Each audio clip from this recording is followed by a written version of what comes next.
Muzium Padi merupakan sebuah muzium di Gunung Keriang di daerah Alostar.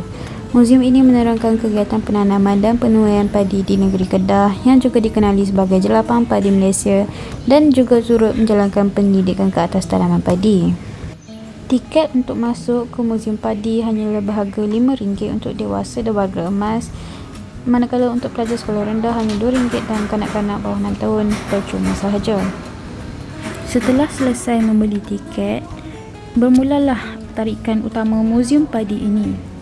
Kita perlu menaiki 59 anak tangga untuk sampai ke ruangan berbentuk platform yang bergerak yang mempamerkan lukisan mural yang dilukis pada dom. Aras ini direka bentuk seolah kita berada di puncak Gunung Keriang. Menerusi platformnya yang berputar, kita akan dapat melihat lukisan panorama perkampungan tradisional dan sawah-sawah padi yang terbentang luas saujana mata memandang. Lukisan mural ini mempunyai ketinggian 8 meter serta 103 meter panjang dan merupakan salah satu mural yang terbesar dan tercantik di Malaysia. Muzium Padi Kedah yang terletak di Gunung Keriang ini hanyalah 8 km dari Bandaraya Alostar. Muzium ini dirasmikan oleh Sultan Kedah iaitu Tuanku Abdul Halim Muazzam Shah dan merupakan muzium padi pertama di Malaysia dan keempat di dunia selepas Jepun, Jerman dan Filipina.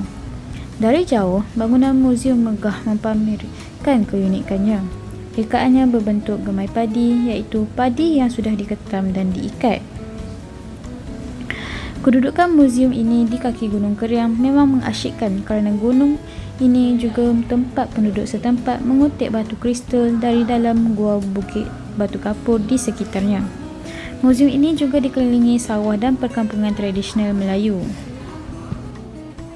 Lukisan mural yang dipaparkan ini banyak menunjukkan kisah-kisah penduduk setempat, cara mereka bergaul, berkomunikasi dan cara mereka bekerja.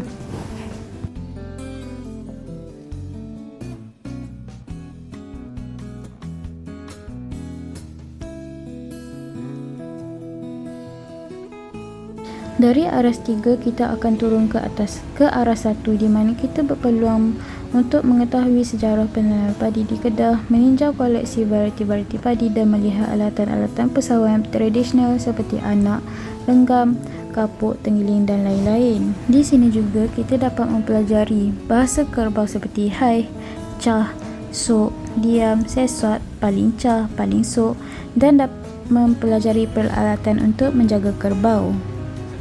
Selain dapat mengenali bekas penyimpanan padi seperti kepok, kita juga dapat mempelajari cara untuk menangkap ikan.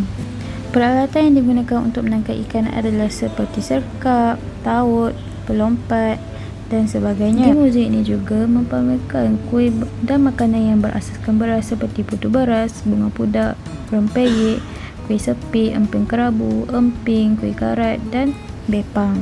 Di Muzium Padi ini juga kita dapat mempelajari sejarah padi di negara Kemboja. Teknologi penanaman padi di negara ini memang sudah berkembang maju, bukan setakat di negara kita tetapi di seluruh dunia. Kemboja merupakan sebuah negara pertanian iaitu 85% pendapatan negara bergantung kepada aktiviti pertanian seperti bersawah padi, berkebun, nelayan dan peternakan. 7 dekad yang lalu, Kemboja adalah sebuah negara pertama yang mengeksport padi ke luar negara di Asia. Batambong adalah jelapang padi bagi negara Kemboja. Pada masa kini, Kemboja mengeksport beras-beras jenis Nang Nun, Niang Min, Kakni, Samali dan Knong Pung ke Thailand, Vietnam, Jepun dan Malaysia. Di sini juga saya dapat cuba bergambar seolah-olah memakai pakaian pada zaman dahulu dan mempelajari banyak benda seperti tokoh pembangunan Kedah iaitu Wan Muhammad Saman bin Wan Ismail dan terusan Wan Muhammad Saman. Di sini juga banyak menunjukkan alatan yang digunakan seperti kinci air dan jenis beras yang dihasilkan dan beberapa fakta yang menarik. Tuntasnya, Muzium Padi memang sesuai untuk lawatan bersama keluarga dan rakan-rakan, terutamanya untuk belajar mengenai penanaman padi. Setidaknya kita tahu dari mana asalnya beras dan nasi yang dimakan setiap hari. Sekian daripada saya, terima kasih.